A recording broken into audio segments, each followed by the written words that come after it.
안녕하십니까? 네, 오늘 복음 말씀 좀 전하고 또 시간이 되면 성도님들과 또 이렇게 생각해 볼 말씀을 좀 나누고 싶은 마음이 있습니다. 제가 안전벨트에 대한 혹시 비유를 한번 드렸었는데 기억이 나십니까? 나세요? 안 나야지 제가 지금 또 말씀을 드리는데 아, 어, 다름이 아니고요. 전에 이제 회사에서 교육을 받다가 이제 안전 교육을 받았어요. 그런데 이제 안전벨트 얘기를 이렇게 그분이 비유로 말씀하시는데 딱 하고 제 머릿속에 떠오르는 게 있더라고요. 이제 무슨 말씀이 그분이 이제 교육하면서 무슨 말씀하셨냐면 우리가 처음에는 이 안전벨트 한 2, 30년 전에 저희들 다 안전벨트 안 매고 운전하셨잖아요. 불편하잖아요. 예. 근데 지금은 안전벨트를 안 맬 수가 없죠. 제가 차를 타면 자매랑 하는데 안전벨트 좀 매. 그래서 안전벨트를 안 매면 소리가 계속 나잖아요. 띠띠띠띠띠 소리가 나고. 이제 앞으로는 안전벨트를 안 매면 시동이 안 걸릴지도 모르겠습니다. 그죠? 그래서 예전에는 그게 의무화되어 있지 않고 법제화되어 있지 않다 보니까 안전벨트를 안 차도 뭐 그런 제한 조치가 없었는데 그래서 거의 다 안 매셨죠. 근데 지금은 안 매는 분이 거의 없으시잖아요. 그죠? 그렇지 않습니까?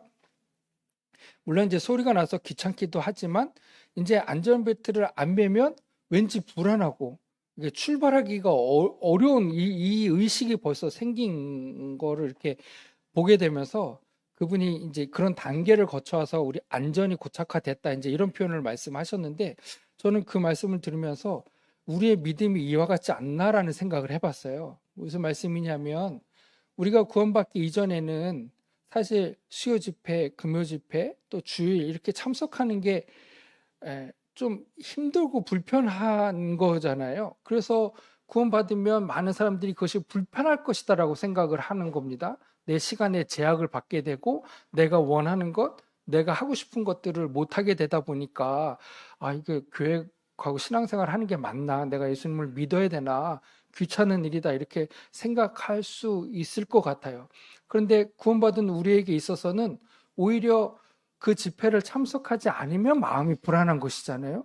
더 불편하고 그래서 모임에 참석하고 말씀을 듣고 성도들과 좋은 시간을 보내는 것이 우리에게 더 안전한 가운데 거하는 그런 시간인 것을 보게 됩니다. 그리고 이게 율법과 은혜가 있는데 우리가 하나님의 법을 성취하는 데 있어서 예전에는 법으로 강제성을 가지고 했다고 한다면 그 안전벨트를 매는 것이 법으로서 강제로 주어져서 한 것인데 지금은 그것이 없다 하더라도 우리가 안전벨트를 매잖아요. 왜냐하면 오히려 그것이 더 편하기 때문에 그 가운데 있을 때 오히려 더 우리가 자유함을 누리고 안전 가운데 거한다라는 우리가 확신이 있기 때문에 예전에는 법으로 강제로 했다고 한다면 지금은 우리가 기쁨으로 또 감사함으로 그 일을 즐겁게 하는 것이 아닌가 이런 생각을 해보게 됩니다. 그래서 우리가 차를 탈 때 안전벨트를 타면 운전하게 되는 것이 우리의 삶이 되었던 것처럼 어, 제가 청년회 때 이렇게 생각해 보면 또 사회 초년생 때 이렇게 생각해 보면 일을 하다가 이거 오늘 수요일 날 교회 나가야 되나 금요일 날 교회 나가야 되나 이런 고민을 했었던 기억이 있어요. 그런데 그런 고민에서 조금 벗어나서 교회 나오는 것이 내 기본이다. 그러니까 교회 나오는 것이 내 삶에 밥을 먹듯이 해야 되는 당연한 일이다라고 생각하면 나오느냐 안 나오느냐로 고민하는 것이 아니라 나와서 내가 성도님들과 무엇을 할까? 어떤 말씀을 나눌까? 이런 고민을 하는 우리의 신앙생활이 되었으면 좋겠다라는 생각을 해보게 됩니다. 저 혼자 집에서 생각했을 때는 되게 생각이 잘 됐었는데 말씀으로 이렇게 표현하려고 하니까 잘 안 되네요. 그래도 제가 무슨 말씀을 드리려고 하는지 이해하셨을 거라고 생각합니다. 그러니까 그 이전에는 벨트를 매는 것이 무겁고 법으로 억지로 하는 거였다고 한다면 지금은 그것이 아니더라 하더라도 매는 것이 자연스럽고 편한 것이잖아요. 우리의 신앙생활이 그래야 된다라는 말씀을 드리는 겁니다. 집회 참석하는 것이 법으로 억지로 나와야 되는 대상이 아니라 우리가 기쁨으로 즐거움으로 해야 되는 삶의 일부였으면 좋겠다라는 생각을 다시금 해보게 됩니다. 복음 말씀을 좀 전하려고 하는데요. 로마서 말씀을 좀 잠시 펴보시겠습니다. 이 로마서를 이렇게 좀 다시금 묵상하면서 조금 여기에 나와 있는 또 사도바 형제님이 또 하나님으로부터 받은 이 말씀을 자기의 경험을 통해서 또 자기가 알고 있는 하나님에 대한 이 감말리알 문화생으로서 자기가 그동안에 배웠던 하나님의 말씀과 충돌했던 게 무엇인가, 그리고 그 충돌했던 것을 그가 정말 하나님을 만나면서 깨달았던 그 하나님의 은혜를 어떻게 표현하고 싶었을까, 그리고 그것을 표현하면서 지금 2000년 이후에 우리가 이 성경을 대하면서 어떻게 그 말씀을 이해하고 구원받으면 좋을까라는 그 고민들의 흔적을 좀 이렇게 찾아가 봤으면 좋겠다라는 생각을 이제 해보게 되었습니다. 지금 로마서를 피셨는데 거기다 손을 잠깐 대시고 사도행전 13장을 좀 잠깐 먼저 보고 가시겠습니다. 사도행전 13장입니다.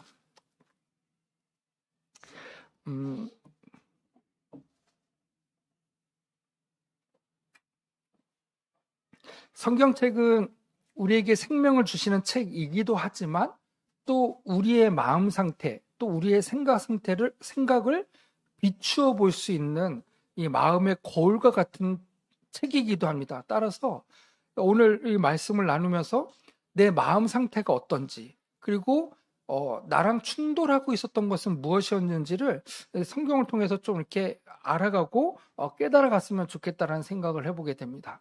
그러면 이제 사도행전은 말씀 이 책 제목에서도 알 수 있는 것처럼 사도들이 복음을 전하러 다녔던 그 내용들이 이게 기록이 되어 있습니다. 그래서 13장에서는 이 복음을 전했던 바울이라는 사람이 이제 복음을 전하러 가면서 만나는 사람들에게 복음을 전하고 있는 거예요. 우리 이제 성도님들도 많은 분들을 만나보시잖아요. 저도 교회 다닌다고 하는 사람들을 많이 만나보실 텐데, 저도 그런 분들을 이렇게 주변에 자주 만날 수 있습니다. 그러면 이런저런 얘기를 하다가 제가 그 친구한테 뭘 하나 물어봤어요. 뭘 물어봤냐면, 우리가 극동방송 지난번에도 말씀을 드렸는데, 극동방송에서는 우리는 생명을 전하고 있습니다. 이렇게 표어를 내걸고 있어요. 그러면 이 성경책에서는 복음을 전하는 거잖아요. 예수님이 복음 때문에 오셨다라고 다들 일반 교회 다니는 사람들도 알고 있어요. 그럼 그 친구들한테 제가 물어보죠. 제가 막 복음을 전하고 얘기하다가 뭐 잘 받아들이지도 않고 우리 목사님이랑 좀 달라 뭔지 이렇게 말이 오가다가 그러면 이제 제가 최종적으로 물어봅니다. 그 친구한테. 그러면 당신이 생각하는 복음은 무엇입니까? 그러면 당신이 구도자를 만났을 때 당신은 뭐라고 복음을 전하시겠습니까? 라고 이렇게 물어봐요. 그러면 대답을 못해요. 그러니까 제가 복음을 전하고 영원한 생명을 얻을 수 있습니다라고 말하지만 받아들이지 않아요. 그러면 당신이 생각하고 있는 복음은 무엇입니까? 저한테 설명해 주십시오. 제가 어떻게 해야 영생을 얻을 수 있고 복음을 받을 수 있습니까? 라고 물어보면 또 설명을 못해요. 그리고 예수님이 왜 오셨습니까? 라고 물어보면 우리의 죄 때문에 오셨죠. 그게 복음입니까? 라고 물어보면 네, 복음 맞습니다. 라고 물어봐요. 그러면 우리가 구원받고 주님 오시면 하늘나라 갑니까? 그러면 그거는 확신할 수 없어요. 그때까지 살아보고 죽어봐야 압니다라고 대답해요. 대부분이 다 그렇게 대답합니다. 그러면 제가 또 물어보죠. 그러면 그게 복음입니까? 그게 소망입니까? 우리가 죽어봐야 안다고 하는 그 복음을 우리가 복음이라고 말할 수 있습니까? 라고 물어보면 뭐 대답을 잘 못하고 그냥 이렇게 흐지부지 대화가 끝나버립니다. 그래서 생각해 보면 복음이 뭘까? 복음이 우리가 구원받은 사실을 내가 확신하지 못한다면 그걸 우리가 과연 복된 소식이라고 말할 수 있을까? 저는 복음이라고 말할 수 없을 것 같아요. 우리가 들었던 말씀이 내 마음 가운데서 죄로부터 해방을 확신해 주지 못하고 주님 오셨을 때 내가 의 가운데 하나님을 만날 수 있다라는 이 믿음의 확신이 없다면 그것이 복음인가? 그게 우리에게 정말 복된 소식이라고 할 수 있는가? 저는 그렇게 장담할 수 없겠더라고요. 그래서 아마도 사도벌 형제님도 그런 것들을 고민하셨겠죠. 그래서 아마 첫 복음을 전하시면서 13장에 1차 전도여행을 떠나면서 그래서 사도방제님의 복음 내용 중에 보면 이 말씀이 있어요. 이 말씀을 좀 잠깐 보기를 원하는 것입니다. 사도행전 13장 펴셨죠? 38절입니다. 38절.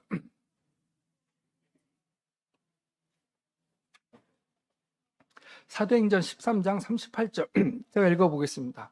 그러므로 형제들아 너희가 알 것은 물론 우리가 단어 하나에 큰 의미를 둘 수는 없겠습니다만은 이 단어 하나하나에 그래도 뉘앙스가 있잖아요. 뉘앙스들이 저는 있다고 생각하는데요. 형제들아 너희가 알 것은 그러니까 여러 가지 것들이 있지만 거두절미하고 내가 복음을 전하는 데 있어서 반드시 알아야 될 것을 말한다면 이렇게 정리할 수 있겠죠.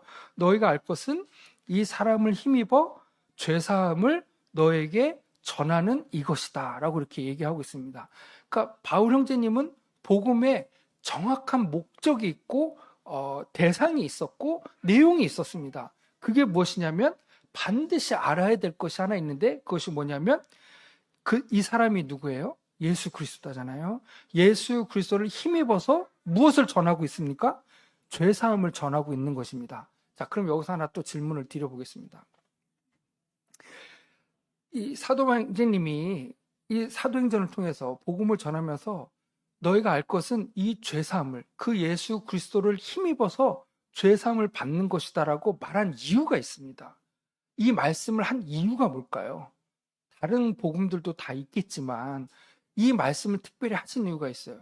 왜냐하면 제가 뭐 유대인들의 역사라든지 배경은 잘 모릅니다만은 그들은 두 가지를 가지고 고민했던 것 같아요. 옛날 유대인들은. 첫 번째는 내가 의롭게 되는 거예요. 왜냐? 의로워야만 내가 이 모세의 족보에 또 다윗의 족보에 내가 들어갈 수 있기 때문에 아브라함의 족보에 내가 들어갈 수 있기 때문에 유대인들은 그 당시에 의롭게 되는 것에 대해서 관심이 많았습니다. 두 번째, 제가 생각할 때는 부활에 대해서 그들이 관심이 있었던 것 같아요. 그래서 부활과 또 이 의롭게 되는 것에 대해서 관심이 되게 많았던 것 같습니다. 바울은 그것을 모를 리가 없죠. 왜? 유대인 중에 유대인이었고 또 뭐랄까요?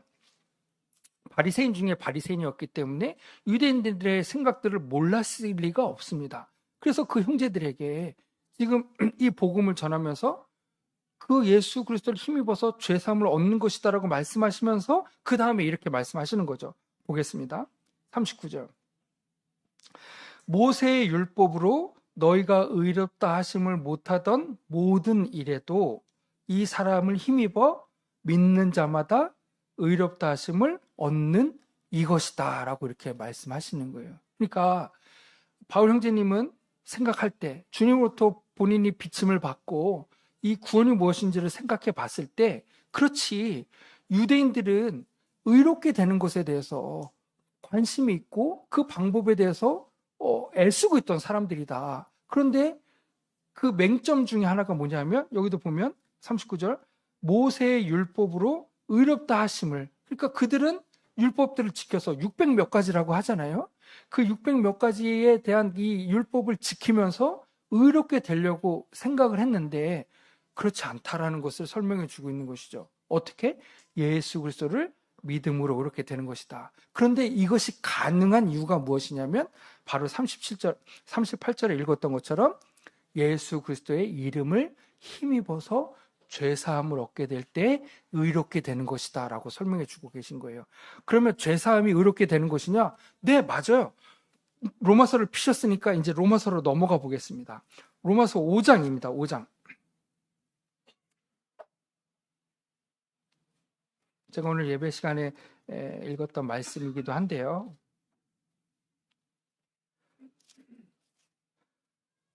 바울 형제님은 그 하나님의 말씀을 전하면서 13장의 1차 전도여행을 떠나면서 유대인들도 만났고 그래서 그 시나고그라고 하는 회당이라는 곳에서 복음을 전하셨어요. 이방인들도 만나셨지만 그래서 그 유대인들에게 또 이방인들에게 복음을 전하실 때 의롭게 되는 방법. 왜냐하면 그들은 모세의 율법을 통해서 의롭게 되기를 원했었잖아요.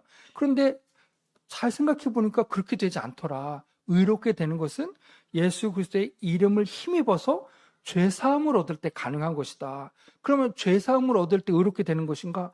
맞아요. 지금 로마서 5장을 피셨죠. 로마서 5장 9절입니다. 로마서 5장 9절에 보니까 이렇게 말씀하세요. 그러면 이제 우리가 그 피를 인하여 의롭다 하심을 얻었은즉 더욱 그로 말미암아 진노하심에서 심판하심에서 구원을 얻을 것이다. 이렇게 말씀하세요. 한번 죽는 것은 사람에게 정하신 거잖아요. 그 후에는 심판이 있다. 그런데 이 심판, 하나님의 진노를 면할 수 있는 방법은 무엇이냐면 그 피를 통해서 의롭다 하심을 얻는 것이다 라고 이렇게 말씀하십니다. 그래서 의롭게 되는 방법은 뭐로 된다는 걸 우리가 알 수가 있어요? 피로 되는 것이구나. 그래서 바울 형제님은 그 이름을 힘입어 뭐라고요? 피로 말미암는 죄사함을 전할 수밖에 없었구나. 왜? 유대인들은 의롭게 되기를 원했는데 의롭게 되는 방법은 피를 통해서 죄사함을 얻을 때 의롭게 되는 것이구나라는 사실을 알려주고 계신 거예요. 자, 이거를 우리가 마음속에 담고 사도 형제님이 로마서를 통해서 어떻게 우리가 구원받기를 원하는지, 어떠한 말씀을 어떻게 풀어주셨는지 잠깐 그 말씀들을 좀 살펴보기를 원합니다. 지금 5장 펴셨는데요. 2장으로 잠깐 넘어가 보겠습니다. 2장으로.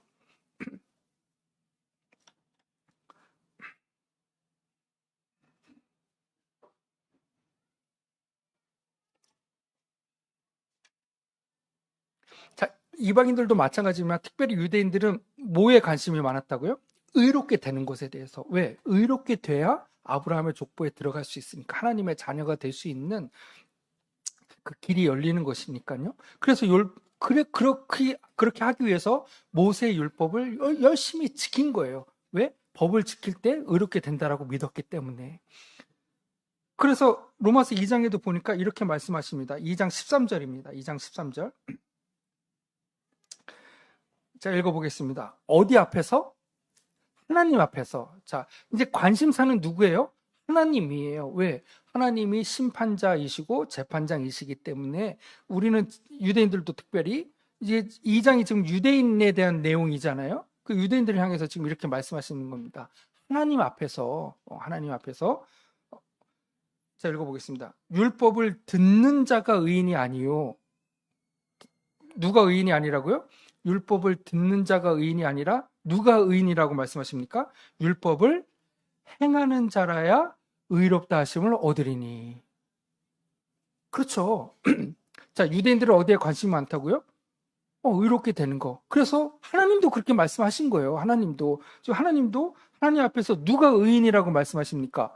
율법을 듣는 자가 아니라 율법을 지키는 자, 율법을 행하는 자가 의인이라는 거예요. 그러니까 이 사람들은 모세의 율법을 지킬 수밖에 없었죠. 왜? 하나님 앞에서는 이 법을 지키는 자, 행하는 자가 하나님이 뭐라고 선포하신 거예요?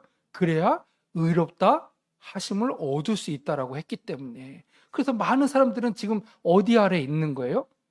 율법 아래에 있는 것이죠. 왜? 율법을 행해야 의롭게 되니까. 많은 일반 급학교의 사람들도 이 말씀으로 교제하는 것 같아요. 율법을 지켜야 의롭게 되니까. 그런데 주님의 말씀이 지금 여기서 끝났습니까? 그렇지 않죠. 네, 하나님은 분명히 말씀하신 거 맞아요. 율법을 듣는 자가 아니라 행하는 자가 의롭게 되는 것이다. 그래서 많은 사람들이 선하게 살려고 하고 있고 법을 지키려고 하고 있습니다. 그런데 문제가 있는 것이죠. 그런데 3장으로 넘어가 보셔서 19절을 읽어보니까 또 이렇게 말씀하세요. 2장에서는 법을 듣는 자가 의로운 사람이 아니야. 법을 지켜야 돼. 법을 행해야 돼. 그런 사람들이 하나님 앞에서 의로운 사람이야.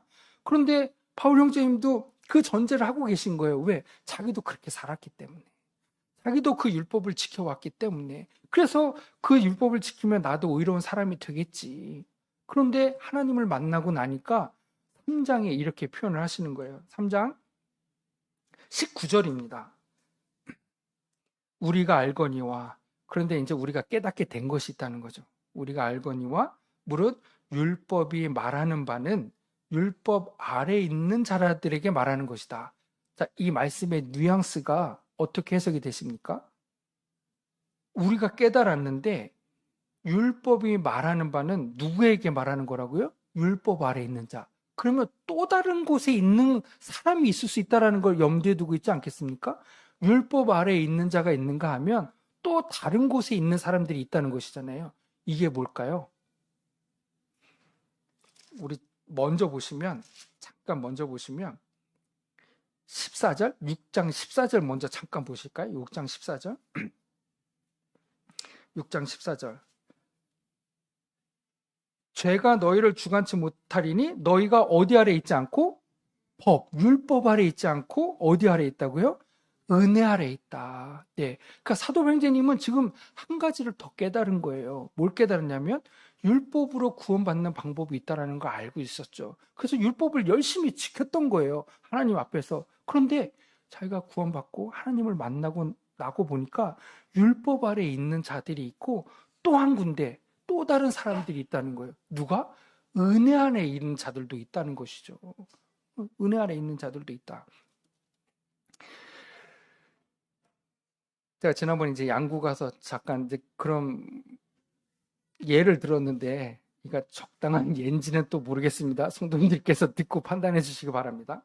성도님들도 챗 GTP 좀 사용하시죠? 저도 이렇게 말씀을 읽다가 잘 이해가 안 되고 그러면 이렇게 좀 물어보거든요. 컴퓨터는 뭐라고 얘기하나? 로마서 1장 17절에 보면 복음에는 하나님의 의가 나타난다라고 되어 있잖아요. 제가 정말 좋아하는 말씀이고 루터도 그것 때문에 종교개혁을 했다라고 말씀을 드렸는데, 그래서 제가 물어봤습니다. 챗 GTP에 로마서 1장 17절에서 복음에는 다른 게 아니고 복음에는 우리가 복음을 전하잖아요. 근데 그 이 복음에 하나님의 의가 빠지면 안 되는 것입니다. 그죠? 왜? 복음에는 하나님의 의가 나타나기 때문에 우리가 복음을 전하는 데 있어서 하나님의 의를 말하지 않으면 안 되는 거예요. 하나님의 의를 나타내야 됩니다. 그래서 복음에는 하나님의 의가 나타난다고 했는데 여기서 말하는 하나님의 의는 뭐야? 라고 쳤어요. 정말 똑같이 이렇게 쳤습니다. 뭐라고 나왔는지 아십니까? 성도님도 나중에 집에 가셔서 한번 해보세요. 거기서 말하고 있는 하나님의 의는 사람이 얻을 수 없는 의이기 때문에 하나님이 주시는 의야 라고 이렇게 나와 있어요. 저 깜짝 놀랐습니다. 제가 생각하고 있었던 거거든요. 그래서 컴퓨터하고도 내 생각이 통하나? 그렇지, 여기서 말하고 있는 하나님의 의, 로마서에서 얘기하고 있는 이 하나님의 의는 우리가 얻을 수 없는 것이야. 왜? 하나님의 의는 율법을 지킴으로써 쟁취할 수 있지만 지금 읽었던 말씀처럼 그렇게 하지 못하잖아. 그래서 복음에 나타나고 있는 하나님의 의는 우리가 지켜서 쟁취하는 것이 아니라 우리가 지켜서 쟁취할 수 없으니 하나님이 주시는 것이야. 그것이 하나님의 의야라고 이렇게 설명이 되어 있더라고요. 그리고 나서 제가 빌립보서 말씀을 읽었는데요. 로마서에다 또 손을 대시고 빌립보서 말씀을 잠깐 가보겠습니다. 제가 오늘 예배 시간에도 잠깐 또 읽었던 말씀이기도 합니다. 빌립보서 3장입니다. 3장.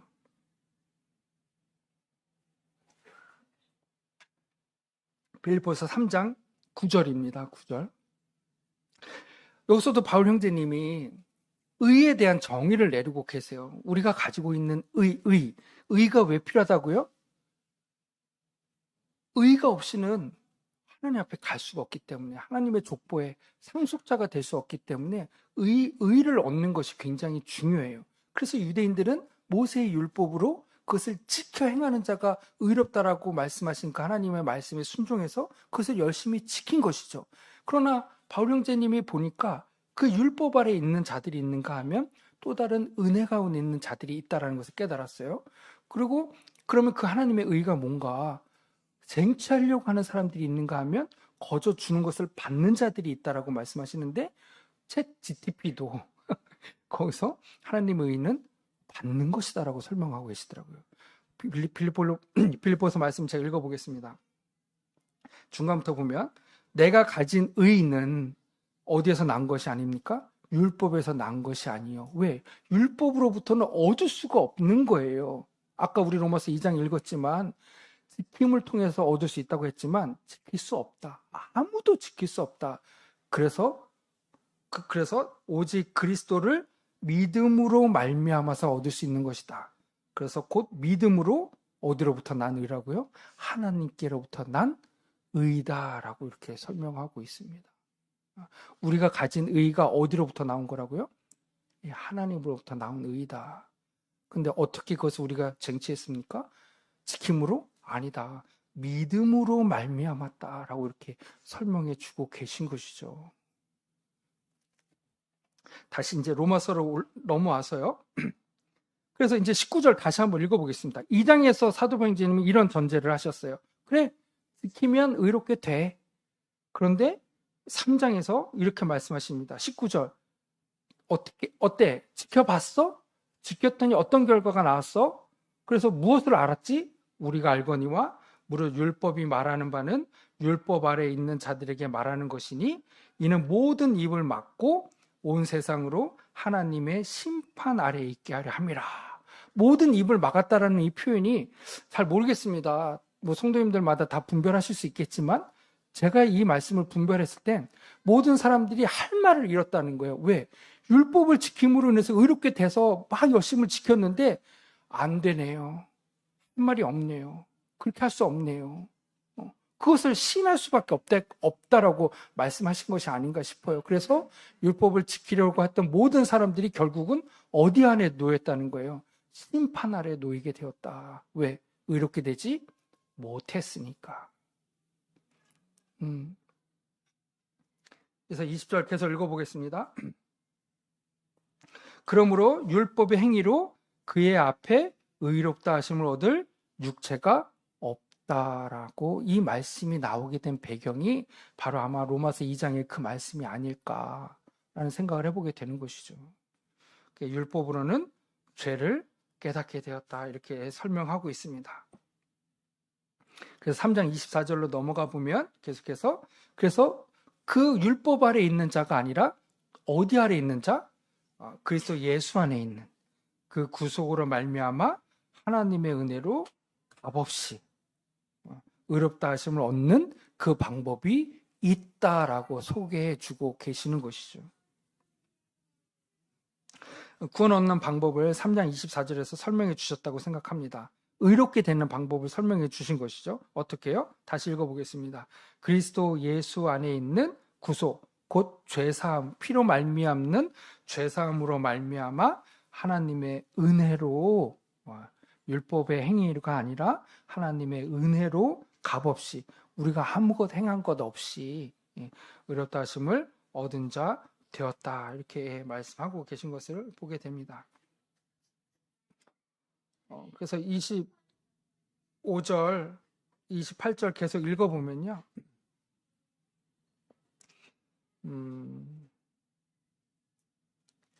27절 읽어보겠습니다. 27절 중간부터 보면 26절 끝에 보겠습니다. 끝에 보면 예수 믿는 자를 의롭다 하려 하심이라.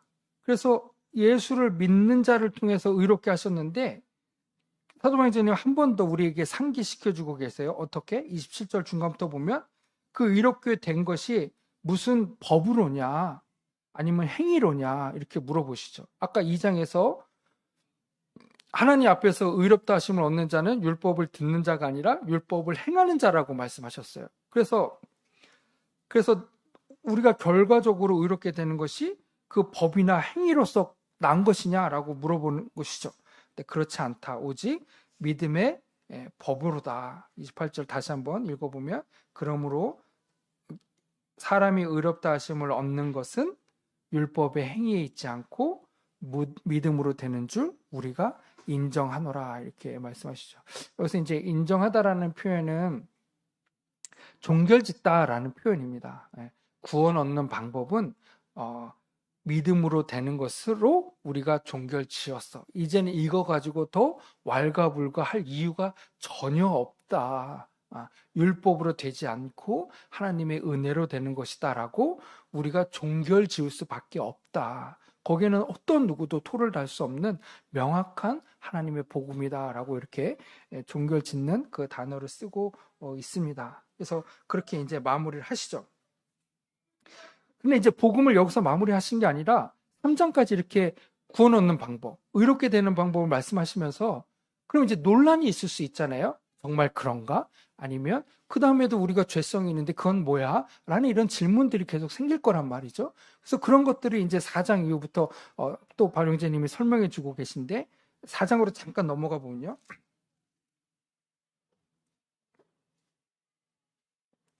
4장 2절에 보면 봐봐. 내가 구원 얻는 방법에 대해서 종교를 지었고 그 다음에 이제 예를 들고 계시는 것 같아요. 그 4장에서 그 예를 들었는데 누구를 예를 들고 계십니까? 이제 아브라함의 예를 드시는 것이죠. 한번 볼까요? 4장 2절입니다. 만일 이제 예를 드는 거예요.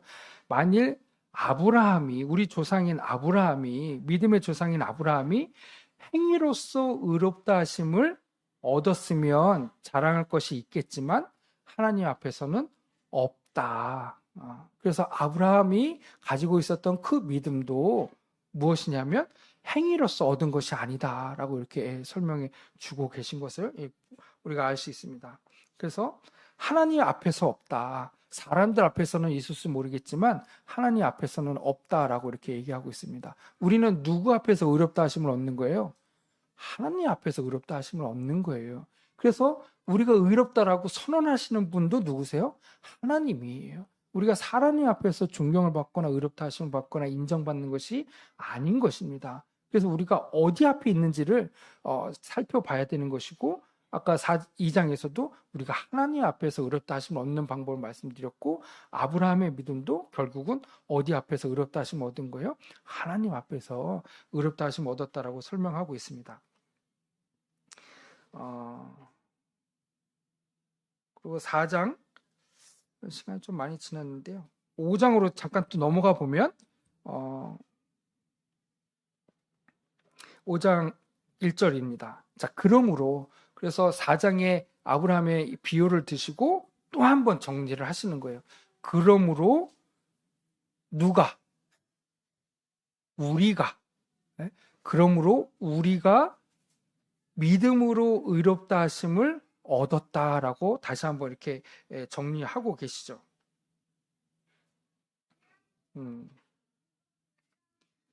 그 다음에 이 5장에서 바울 형제님은 아마도 이 유대인들 향해서 물론 로마서 수신자가 이방인입니다만은 이것을 염두하신 것 같아요. 제가 아까 처음에 일반 교파교인들한테 그런 말씀을 드렸습니다. 제가 그분들을 뭐 험담하거나 하는 게 아니에요. 확실한 믿음과 구원이 무엇인지를 말씀드리려고 하는 것이에요. 우리가 하나님 앞에 감사할 수 있고 우리가 하나님 앞에 소망을 가질 수 있는 것은 우리의 구원이 확신할 때 가능한 것입니다. 우리의 구원이 확실하지 않고 내가 믿고 있는 이 복음이 뭐라 해야 될까요? 증명되어 줄 수 없다면 우리는 하나님 앞에서 기뻐하는 삶을 살 수 없죠. 불안한 삶을 살아갈 수밖에 없어요. 그런데 3장까지 복음을 말씀하시고 4장에 아브라함의 믿음에 대해서 설명하시면서 5장에 이렇게 말씀하시고 계시더라고요. 한번 볼까요? 5장 2절입니다. 그로 말미암아 우리가 믿음으로 서 있는 이 은혜에 들어감을 얻었으며 하나님의 영광을 소망하고 즐거워한다. 이렇게 말씀하고 계시죠. 하나님의 영광을 바라고 즐거워할 수 있는 자들은 구원의 확신이 있는 자 외에는 이렇게 할 수 없습니다. 그렇죠? 왜? 불안하잖아요. 여기 보면 하나님의 영광을 소망하고 내가 구원받았다라고 말하지만 하나님을 만날 수 있는 확신이 없으면 어떻게 하나님의 영광을 바라고 소망 가운데 즐거워할 수 있겠습니까? 할 수 없죠. 그래서 이 5장은 구원받은 이 결과 하나님이 우리에게 주신 소망과 즐거움이 내 것이 되었다라고 고백하고 있다라고 이렇게 분별이 되어집니다. 그래서 5절 계속 읽어보면 소망이 부끄럽게 아니함은 우리에게 주신 성령으로 말미암아 하나님의 사랑이 우리에게 부은바 되었다. 그래서 하나님의 사랑이 어떻게 나에게 부은바가 되었는지를 깨달을 수밖에 없는 것이죠. 불안한 복음이 아니잖아요.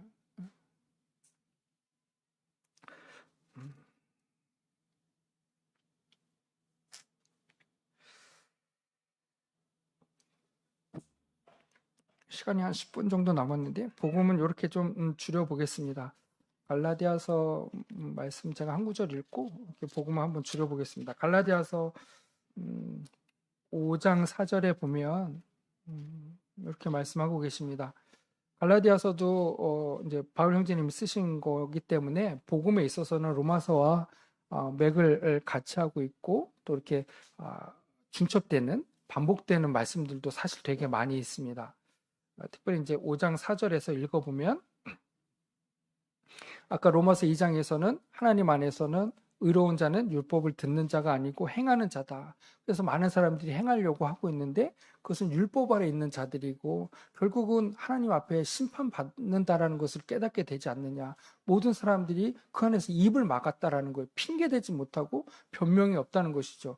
율법으로 의롭게 되는 거야? 라고 물어보면 아무도 그 가운데 대답할 수 없다는 거예요. 왜? 불가능하다는 사실을 깨달았기 때문에. 그래서 하나님은 그 아들 예수 그리스도를 통한 은혜의 복음이 있다라는 사실을 우리에게 말씀해 주신 거예요. 그리고 갈라디아서를 통해서 같은 어떤 개념으로 한 번 더 말씀하고 계신 거죠. 5장 4절에 보면 율법 안에서 의롭다함을 얻으려고 하는 너희는, 그래서 이러한 무리들이 있다는 것이죠. 어떠한 무리들? 율법 안에서 행위로 구원받으려고 하는, 의롭게 되려고 하는 무리들이 있다는 거예요. 그런데 그것은 불가능하다. 의롭다함을 얻으려는 너희는 어디에서 끊어지고요? 그리스도에게서 끊어질 수밖에 없죠. 왜? 예수 그리스도의 영원한 속죄를 믿지 않으니까, 그것을 알지 못하니까 그리스도하고는 상관없이 되는 것입니다. 그리고 은혜에서 떨어진 자다. 이렇게 말씀하고 계십니다. 성도님들, 아까 제가 6장 읽었잖아요. 우리가 율법 아래 있습니까? 은혜 아래 있습니까? 우리는 은혜 안에 있는 자들이에요. 은혜로 구원받은 것임을 우리가 다시 한번 생각해 보게 됩니다. 그래서 구도자분들도 계신데 그 은혜로 참 값없이 예수 그리스도를 믿는 믿음으로 말미암아 그 은혜 구원의 선물을 이렇게 받으셨으면 좋겠습니다. 그래서 그 믿음을 의롭게 여기시는 그 하나님의 의가 내 것이 되어서 영원한 속죄 가운데 죄사함을 받으시기를 바라는 말씀을 드려봅니다. 사실 이제 또 연초고 새해잖아요. 그래서 성도님들께 좀 이렇게 힘 있는, 또 이렇게 우리가 다시금 뭔가를 또 추진하고, 추진한다는 표현이 좀 그런가요? 새롭게 또 마음을 추스려서 일으킬 수 있는 우리의 마음이 일어나고 낙담하지 아니하고 이렇게 좀 표대를 향해서 앞으로 나아갔으면 좋겠다라는 말씀으로 이제 빌립보서 말씀을 좀 인용해서 교제를 드렸는데요. 말씀을 또 읽다 보니까 우리 고린도 후서에도 보면 너의 믿음이 하나님의 은혜가 헛되지 않기를 바라는 말씀을 우리에게 하고 계세요. 그래서 우리가 주님을 섬기지만 우리가 이 섬기는 삶이 고되잖아요. 힘들잖아요. 그 전도서 말씀도 인생은 수고와 슬픔뿐이라고 말씀하시는데 이 수고와 슬픔뿐인 인생 속에서 우리의 믿음도 헛것이 되면 안 되잖아요. 그러니까 구원받은 우리의 믿음이 헛것이다라는 그 의미가 아니라 우리가 믿음을 가지고 살아가고 있는데 이 믿음을 갖고 살지 못함으로 인해서 수고하고 슬픔뿐인 인생 속에서 살아간 인생조차도 주님 앞에서 너는 믿음으로 왜 살지 못했어? 왜 시간들을 이렇게 낭비했어? 라는 이 말씀을 우리가 하나님 앞에서 들으면 얼마나 더 슬프겠어요. 그렇죠. 수고와 슬픔뿐인 인생 속에서 믿음으로 사는 이 인생이 주님 앞에서 우리가 헛되지 않았으면 좋겠다라는 말씀을 드려보는 것입니다. 우리에게 주어진 이 짧은 인생을 하나님 앞에서 가치 있게, 값있게 하나님이 받으시는 이 삶으로 우리가 드려야 되잖아요. 그렇지 않아도 인생이 헛된 것인데 우리의 믿음도 헛되게 시간을 낭비할 수는 없다라는 생각을 해보게 됩니다. 막 나와서 열심히 일하라는 말씀을 드리는 게 아니라 우리의 마음 상태를 말씀드리는 거예요. 우리 마태복음 말씀에 보면 이제 먼저 그 나라와 그 일을 구하라고 말씀하시잖아요. 어떤 분이 그 말씀하시던데 우리 당근에서 거래를 하다 보면 뭐 이렇게 직거래 하시잖아요. 저도 이제 몇 번 해봤는데 요즘은 거기 사기들이 되게 많다고 합니다. 그래서 직거래를 해서 내가 물건을 팔려고 내놨는데 제가 물건 보고 돈 드릴게요. 왜냐하면 그 물건을 안 보고 돈을 줄 수는 없잖아요. 그 사람이. 그러니까 이제 물건을 보여주고 돈을 받는데 만나기로 하고 물건을 가져갔어도 그 상대방이 돈을 안 준다는 거예요. 지금 우리 와이프가 아내가 잠깐 자리를 비워서 그러는데 물건을 두고 가시면 제가 돈을 드리겠습니다. 이러는 거예요. 그게 가능합니까? 못하죠. 직거래라는 건 주고받고 하는 건데 먼저 달라는 거예요. 할 수 없죠. 그런데 우리가 하는 게 하나 있다고 하더라고요. 쿠팡 특정인을 또 얘기해서 너무 죄송합니다만은 쿠팡에서 물건을 사시면 물건 받고 결제하십니까? 결제하고 물건 받으십니까? 결제를 하고 물건을 받으시잖아요. 그거는 받고 얘기를 하면 우리가 쿠팡을 신뢰한다는 거죠. 네, 네. 물론 이제 큰 기업이니까 그럴 수는 있겠습니다만은 지금 뭐 논란의 대상이 됐습니다만은 그러니까 먼저 그 나라와 그 일을 구한다라는 것은 우리가 주님께 먼저 내 마음을 드리는 것이잖아요. 그러면 주님께 내 마음을 드린다라는 것은 무슨 의미를 담고 있는 것이에요? 하나님을 신뢰하고 믿는다라는 것이죠. 그런데 먼저 그 나라와 그 일을 구하지 못하면 우리 마음 한구석에는 뭐가 있다는 것입니까? 신뢰하지 못하는 것이죠. 내가 정말 학원에 안 가고 내가 정말 어디 직장에 연장 근무 안 하고 교회에 오면 정말 먹을 것을 더해 주시는 거 맞아? 내 필요를 채워 주시는 분 맞아? 내가 좀 더 노력해서 돈을 받아야지. 내가 좀 더 노력해서 공부해야지. 한자라도 더 봐야지. 내가 어떻게 수요 집회, 금요 집회 다 시간 다 들이면서 공부를 할 수 있겠어. 내가 어떻게 시간을 다 들이면서 세상에서 성공할 수 있겠어. 그거는 아니야. 그런데 주님은 그렇게 말씀하시는 거예요. 먼저 그 나라와 의를 구하면 너에게 필요한 것을 주신다고요? 더하여 주신다고요. 더하여 주신다라고 하나님이 약속하셨고 그 약속을 우리가 믿음으로 화답하는 것이 필요하죠.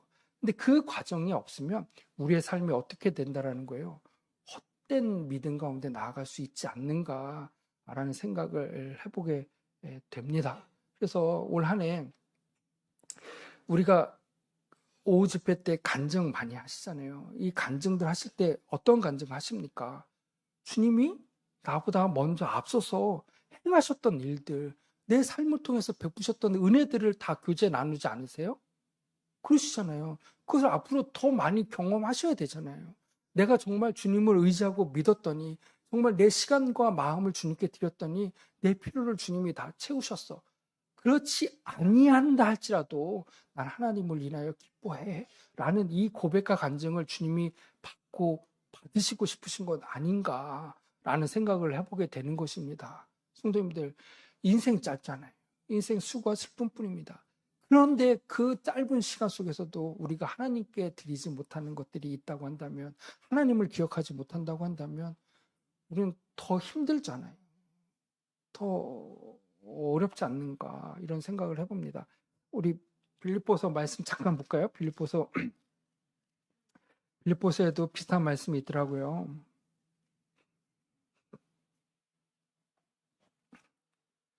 음,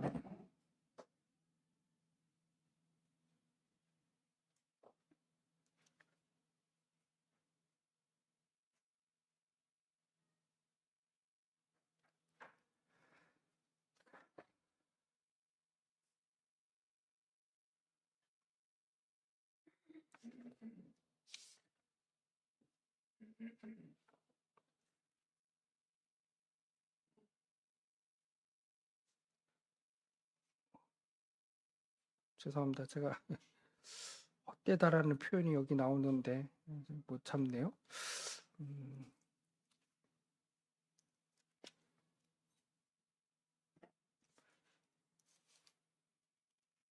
어,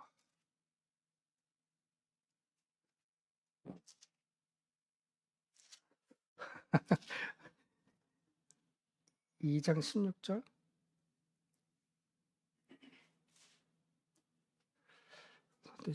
여기도 헛되다라는 표현이 있고요. 제가 3장에서 봤던 것 같은데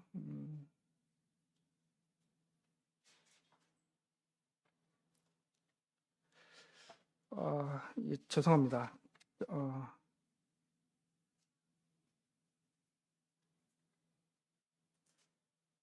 예, 맞네요. 2장 16절. 예, 지난번에 교제했던 말씀인데요.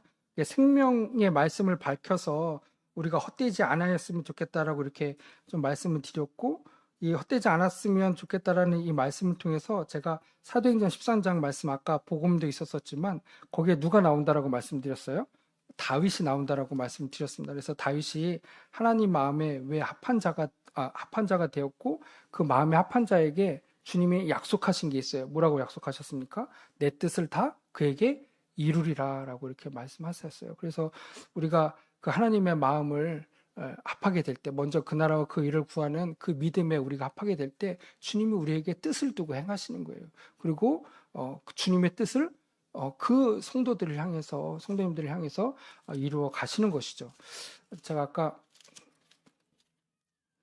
빌립보서 말씀이 아니라 야고보서 말씀 같아요. 야고보서 말씀 한 구절만 읽고 마치겠습니다. 네, 야고보서 말씀이 많네요.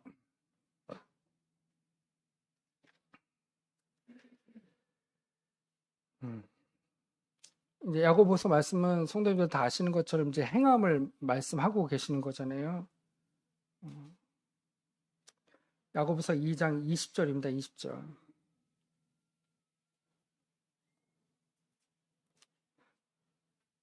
사실 야고보서에서는 은혜에 대한 말씀이 나오질 않아요. 그러니까 우리가 은혜로 받은 그 구원에 대해서 말씀하고 계신 행위의 구원은 아니다라고 이렇게 좀 분별이 되어지고요. 구원받은 이후에 있어서 성도에게 있어서 우리가 어떻게 살아야 되는가를 강조하기 위한 행함의 믿음이라고 생각이 되어집니다. 우리 20절 이전에 보면 2장 17절 다 하시는 말씀입니다. 행함이 없는 믿음은 그 자체가 죽은 것이다. 우리가 구원받았을 때 율법을 행함으로 구원받는 것은 아니지만 구원받은 이후에 성도님들에게 있어서 주님은 무엇을 요구하고 계시냐면 행하는 믿음을 요구하고 계신다라는 거예요. 왜 행하는 믿음을 요구하고 계시냐? 20절에 그 답이 나와 있습니다. 한번 볼까요? 허탄한 사람아, 허탄한 사람아, 구원을 받았다라고 하는 성도들아, 행함이 없는 믿음이 헛것인 것을 알지 못하느냐? 예. 우리의 인생도 헛것이고 짧은데 구원받은 우리에게 있어서도 동일하게 행함이 없는 믿음으로 하나님을 섬긴다고 한다면 얼마나 우리가 허탄한 사람이냐? 구원하서 우리를 부르신 목적이 무엇이냐? 우리를 택하신 목적이 무엇이냐? 우리가 하나님 앞에 허탄한 사람이 되겠느냐? 계속 읽어볼까요? 행함이 없는 믿음이 뭐라고 말씀하십니까? 헛것이다라고 말씀하시잖아요. 우리가 하나님 앞에서 헛된 삶을 살아가는 사람들이 아닙니다.